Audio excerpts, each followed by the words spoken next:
Hello guys, welcome back to my channel. ఈ వీడియోలో నేను ఇక్కడ ప్రీవియస్ ఇయర్ క్వశ్చన్ పేపర్స్ తీసుకున్నా. 2020 నుంచి 2023 వరకు ఆయన ఎగ్జామ్స్ క్వశ్చన్ పేపర్స్ తీసుకున్నాను నేను ఇక్కడ. మనం ఇక్కడ అబ్జర్వ్ చేస్తే part below first 9th question observe చేస్తే మనకి ఫస్ట్ యూనిట్ నుంచి వస్తుంది, పార్ట్నర్షిప్ అకౌంట్స్ 1 నుంచి. ఈ 9th క్వశ్చన్లో ఇంటర్నల్ చాయిస్ అనేది ఉంటుంది. మనకి మోస్ట్లీ ఒక క్వశ్చన్ థియరీ అండ్ ఒక క్వశ్చన్ ప్రాక్టికల్ ఇస్తాడు.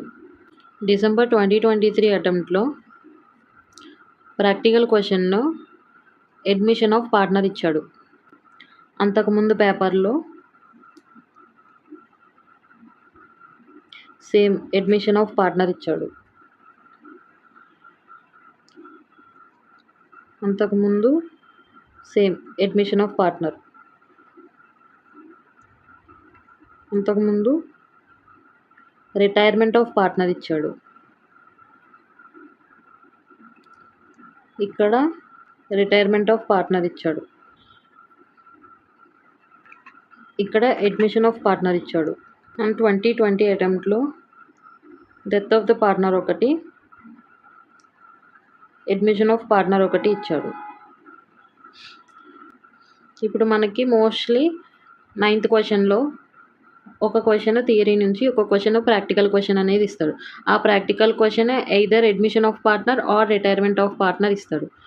నేను ఈ వీడియోలో admission of partner problem explain చేస్తాను.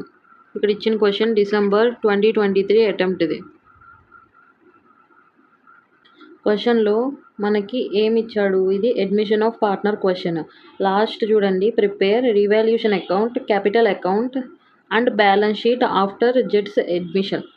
ఇక్కడ క్వశ్చన్ అబ్జర్వ్ చేస్తే ఎక్స్ అండ్ వై, ఈ ఎక్స్ అండ్ వై ఒక పార్ట్నర్షిప్ ఫర్మ్ని రన్ చేస్తున్నాడు.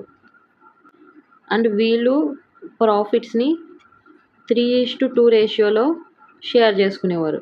ఇప్పుడు జెడ్ అనే పర్సన్ ఈ పార్ట్నర్షిప్ ఫర్మ్లో అడ్మిట్ అవుతున్నాడు. ఇక్కడ మనకి న్యూ ప్రాఫిట్ షేరింగ్ రేషియో కూడా ఇచ్చాడు. సి 2:1. ఇక్కడ మనం గుర్తుపెట్టుకోవాల్సిన మెయిన్ పాయింట్ ఒకటి ఏంటంటే, మనకి 2 రేషియోస్ ఇచ్చినప్పుడు, old profit sharing ratio, new profit sharing ratio ఇచ్చినప్పుడు మనకి ఇక్కడ జెడ్ అడ్మిట్ అయ్యేటప్పుడు గుడ్ విల్ ఇంకా క్యాపిటల్ తీసుకొస్తాడు. ఈ గుడ్ విల్ ఏదైతే తీసుకొస్తాడో ఈ goodwill X and Y share చేసుకుంటారు. ఒకవేళ క్వశ్చన్లో ఓన్లీ 1 రేషియో, అది ఓల్డ్ రేషియో ఒకటే ఇస్తే ఈ goodwill X and Y old profit sharing రేషియోలో షేర్ చేసుకుంటారు. అదే మనకి 2 రేషియోస్ ఇచ్చినప్పుడు మనం ఇక్కడ సాక్రిఫైజింగ్ రేషియో అనేది ఫైండ్ అవుట్ చేయాలి. ఆ సాక్రిఫైజింగ్ రేషియోలో గుడ్ విల్ అనేది షేర్ చేసుకుంటారు. నేను ఇప్పుడు ఏం చెప్పా, మనకి ఓన్లీ 1 రేషియో ఇస్తే, అది ఓల్డ్ ప్రాఫిట్ షేరింగ్ రేషియో ఇస్తే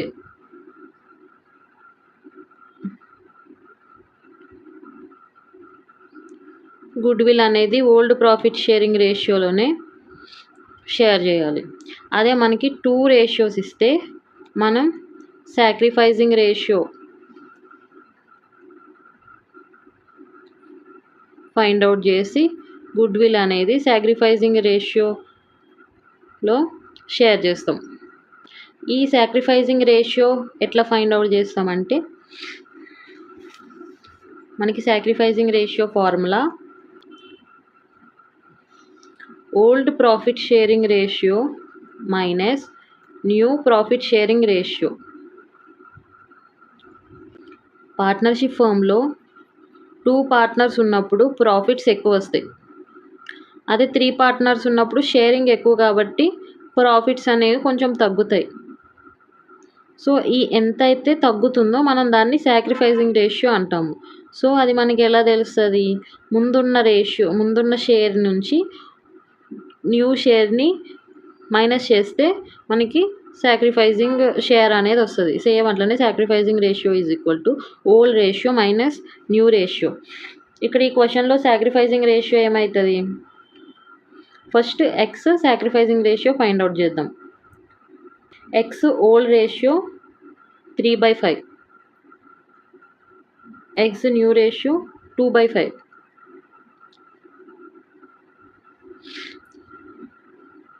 so sacrificing ratio 1/5 and Y sacrificing ratio find out చేద్దాం. ఓల్డ్ రేషియో 2/5, న్యూ రేషియో కూడా 2/5. సో 0. ఇక్కడ వై అనేవాడు profits same, old and new రెండు సేమ్ ఉన్నాయి. ఎక్స్ ఒకడే లూజ్ అవుతున్నాడు కాబట్టి ఏదైతే గుడ్ విల్ జెడ్ తీసుకొస్తాడో అది ఓన్లీ ఎక్స్ మాత్రమే తీసుకుంటాడు. సో ఫస్ట్ రీవాల్యూషన్ అకౌంట్ అనేది వేద్దాం.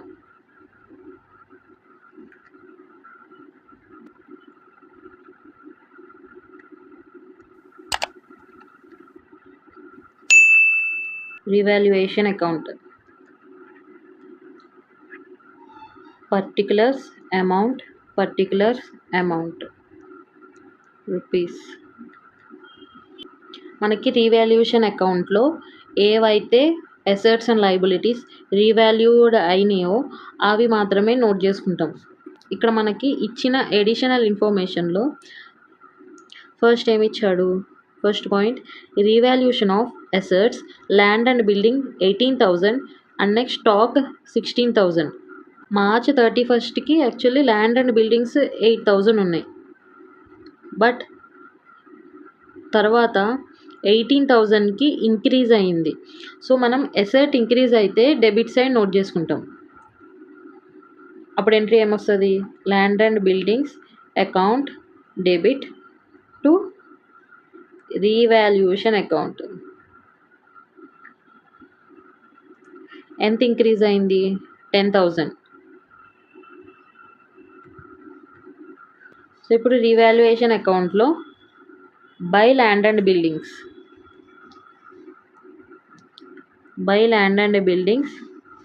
10,000. నెక్స్ట్ స్టాక్ 12,000 ఉండేది 16,000 ఇంక్రీజ్ అయింది. సేమ్ అట్లనే stock account debit to revaluation account ఎంత ఇంక్రీజ్ అయింది, 4,000. సో రీవాల్యుయేషన్ అకౌంట్లో by stock 4,000. Next point the liability on workmen's compensation fund is determined at 2,000. March 31కి 4,000 ఉండాలి, అది 2,000 అయ్యింది, డిక్రీజ్ అయ్యింది. లయబిలిటీ ఇంక్రీజ్ అయితే క్రెడిట్ సైడ్ నోట్ చేస్తాం, లయబిలిటీ డిక్రీజ్ అయితే డెబిట్ సైడ్ నోట్ చేస్తాం. సో ఎంట్రీ ఏమొస్తుంది, workmen's compensation fund account debit to revaluation account ఎంత డిక్రీజ్ అయింది, 2,000. సో ఇక్కడ by workmen's compensation fund 2,000. Next Z brought in as his share of good will 10,000 తీసుకొచ్చాడు. So మనం ఇది partners capital అకౌంట్లో note చేసుకుంటాం. ఇక నెక్స్ట్ రీవాల్యుయేషన్కి రిలేటెడ్ ఏ ఇన్ఫర్మేషన్ ఇవ్వలేదు. సో ఇప్పుడు మనం రీవాల్యుయేషన్ అకౌంట్ని క్లోజ్ చేస్తాం.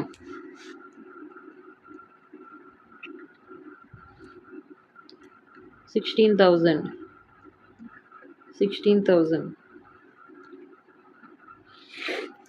రీవాల్యుయేషన్ అకౌంట్లో క్రెడిట్ బ్యాలెన్స్ అనేది మనకి ఎక్కువ ఉంది కాబట్టి ఇది ప్రాఫిట్ ఆన్ రీవాల్యుయేషన్ అవుతుంది.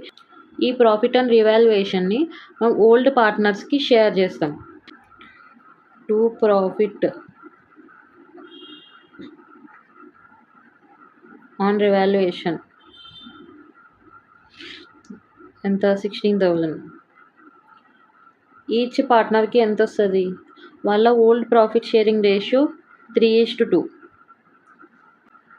X share 16,000 into 3/5.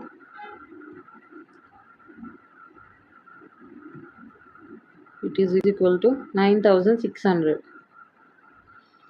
So X share 9,600, Y share 6,400. So first revaluation account note చేసుకోవాలి. రీవాల్యుయేషన్ అకౌంట్ ఈజీగానే ఉంటుంది. Next capital account. మనకి పార్ట్నర్స్ క్యాపిటల్ అకౌంట్లో 3 కాలమ్స్ వస్తాయి అమౌంట్లో. Here debit, here credit, partners capital account.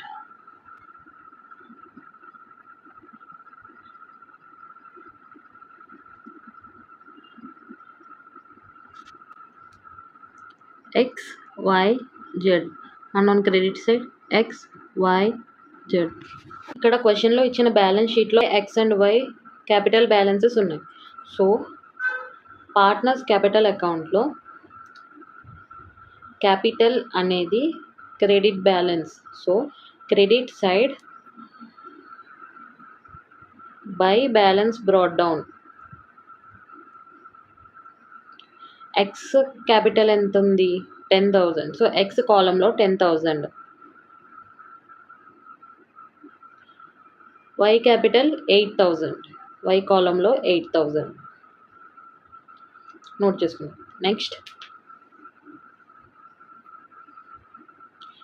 ఇక్కడ Z అనేవాడు అడ్మిట్ అయ్యేటప్పుడు గుడ్ విల్ ఇంకా క్యాపిటల్ తీసుకొచ్చాడు. గుడ్ విల్ మనకి అమౌంట్ చెప్పేశాడు 10,000 ఇన్ క్యాష్ అని. ఇక్కడ క్యాపిటల్ అనేది మనం ఫైండ్ అవుట్ చేయాలి. వాడు క్యాపిటల్ గురించి ఇన్ఫర్మేషన్ ఏమి ఇచ్చాడు? Z was to bring further cash as would make his capital equal to 20% of the combined capitals of X and Y partners after above revaluation and adjustments are carried out. రివాల్యుయేషన్లో వచ్చిన ప్రాఫిట్ని partners capital అకౌంట్లో వీళ్ళకి adjust చేస్తాం. So అది adjust చేసిన తర్వాత ఇంకా రిమైనింగ్ వేరే అడ్జస్ట్మెంట్స్ చేసిన తర్వాత ఎక్స్ అండ్ వై క్యాపిటల్స్ కంబైన్డ్గా ఎంత ఉంటుందో దాంట్లో 20% జెడ్ క్యాపిటల్ అని చెప్తున్నారు. సో మనం దాన్ని ప్రస్తుతానికి హోల్డ్లో పెట్టుకోవాలి. ఓకే, మనకి ఫామ్లోకి క్యాపిటల్ వస్తే ఎంట్రీ ఏం రాస్తాం? Cash account debit to capital. So ఇక్కడ క్యాపిటల్ అకౌంట్లో బై క్యాష్ అకౌంట్. ఇక్కడ క్వశ్చన్లో వాడు స్పెసిఫిక్గా క్యాపిటల్ ఇన్ క్యాష్ అని ఇచ్చాడు కాబట్టి మనం క్యాష్ అకౌంట్ తీసుకున్నాం. అదే బై బ్యాంక్ అయితే బై బ్యాంక్ తీసుకుంటాం. బై క్యాష్ అకౌంట్ క్యాపిటల్ ఎవరు తీసుకొచ్చాడు? జెడ్ కాబట్టి జెడ్ కోలంలో నోట్ చేసుకోవాలి. మనకు ప్రస్తుతానికి తెలియదు కాబట్టి హోల్డ్లో పెట్టాం. నెక్స్ట్ గుడ్ విల్ తీసుకొచ్చాడు కదా, ఈ గుడ్ విల్ అనేది వీళ్ళకి షేర్ చేయాలి. నేను ఆల్రెడీ చెప్పా మీకు, ఇక్కడ 2 రేషియోస్ ఇచ్చాడు కాబట్టి మనము సాక్రిఫైజింగ్ రేషియోలో షేర్ చేయాలి. ఇక్కడ వై రేషియోస్ చేంజ్ అవ్వలేదు కాబట్టి వైకి గుడ్ విల్ అనేది ఉండదు. ఈ వచ్చిన గుడ్ విల్ అంతా ఎక్స్కి పోతుంది. So by goodwill account. మనకి గుడ్ విల్ తీసుకొచ్చినప్పుడు ఎంట్రీస్ ఏమొస్తాయి?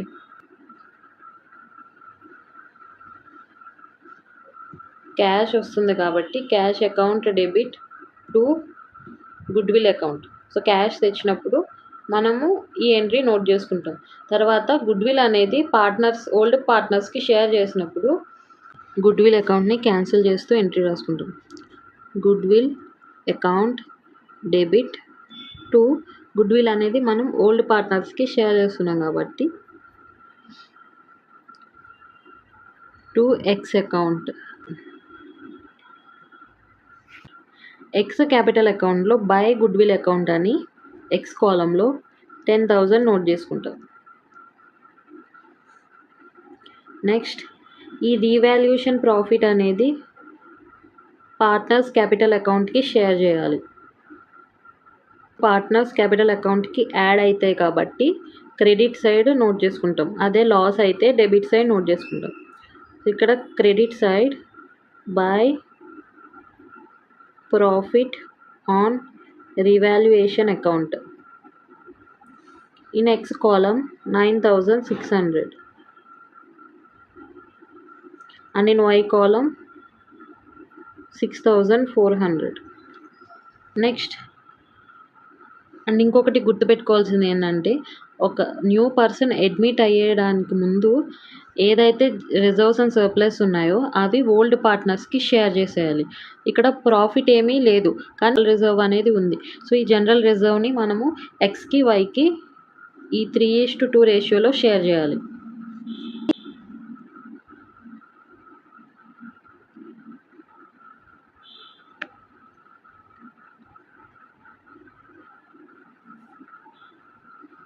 By general reserve account. ఎంత ఇచ్చాడు general reserve? 16,000. So 16,000 in 3:2 ratio ఎంత వస్తుంది? 9,600, 6,400.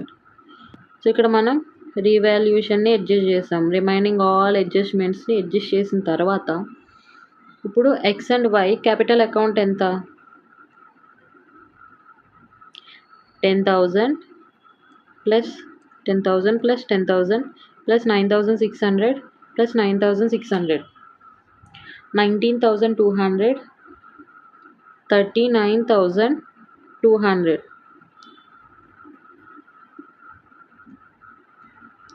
అండ్ వై క్యాపిటల్ అకౌంట్ ఎంత? 8,000 plus 6,400 plus 6,400, 12,000, 20,000, 20,800. Combined capital of X and why ఎంత? Total of these two figures 60,000. మనకి క్వశ్చన్లో ఏమి ఇచ్చాడు? జెడ్ అనేవాడు క్యాపిటల్ ఎంత తీసుకొస్తాడంటే 20% of this combined capital. So దీని 20% అంటే it is equal to 12,000. So వీటి తీసుకొచ్చిన capital 12,000.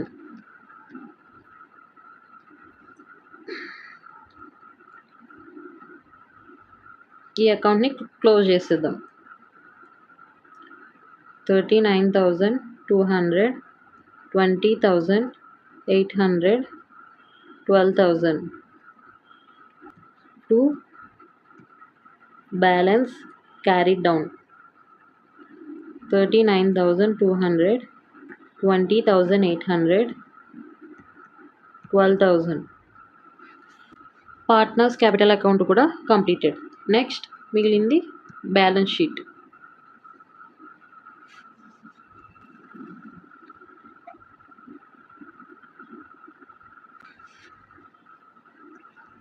Balance sheet after admission of Z.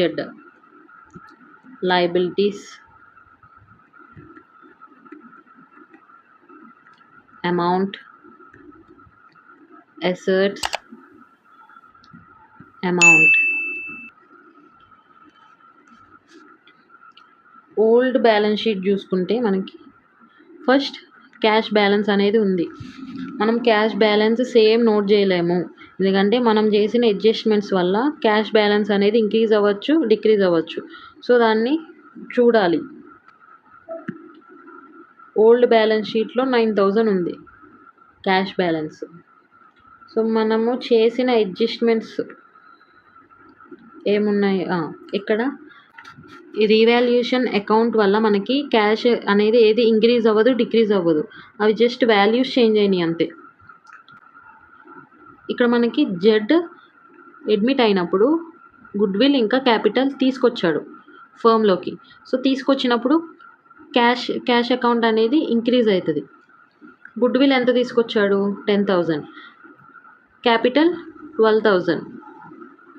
So మనకి క్యాష్ బ్యాలెన్స్ అనేది 9,000 plus 10,000 plus 12,000. It is equal to అవుతుంది. నోట్ చేసుకుందాం ఇక్కడ.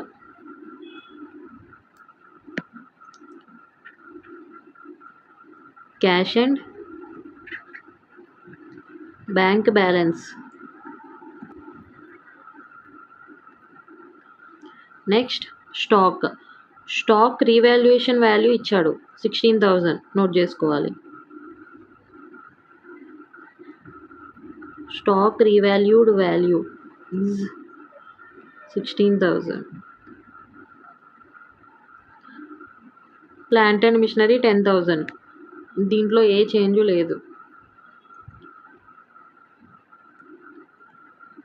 Plant and machinery 10,000.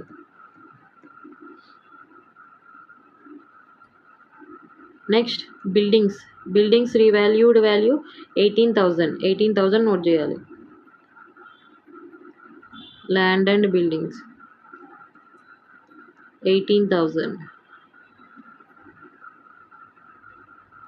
Next debtors 11,000. దీంట్లో ఏ చేంజ్ లేదు. డెటార్స్ 11,000.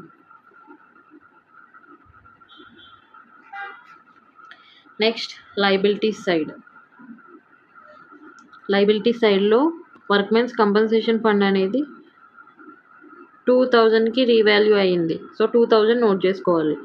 జనరల్ రిజర్వ్ అనేది మనము డిస్ట్రిబ్యూట్ చేసేసాం కాబట్టి జనరల్ రిజర్వ్ లేదు ఇంకా. Next creditors 12,000.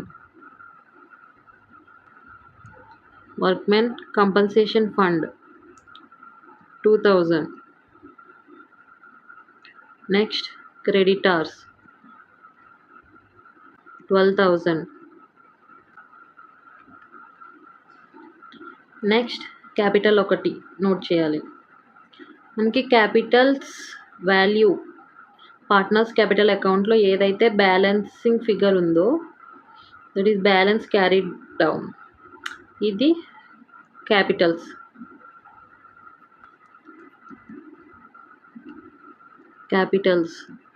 X capital 39,200. Y capital 20,800. Z capital 12,000. Total 72,000. Next tally చేయాలి. బోత్ సైడ్స్ సేమ్ ఫిగర్ రావాలి, అప్పుడే బ్యాలెన్స్ షీట్ టాలీ అయినట్టు. 2,000 plus 12,000 plus 72,000 86,000. 31,000 plus 11,000 42,000. 42,000 plus 18,000 60,000. 60,000 plus 10,000 70,000 plus 16,000 86,000. 86,000. See balance sheet tally అయిపోయింది. Admission of partner and retirement of partner నేర్చుకుంటే 12 marks పక్కా వస్తాయి. Next వీడియోలో retirement of partner question explain చేస్తాను.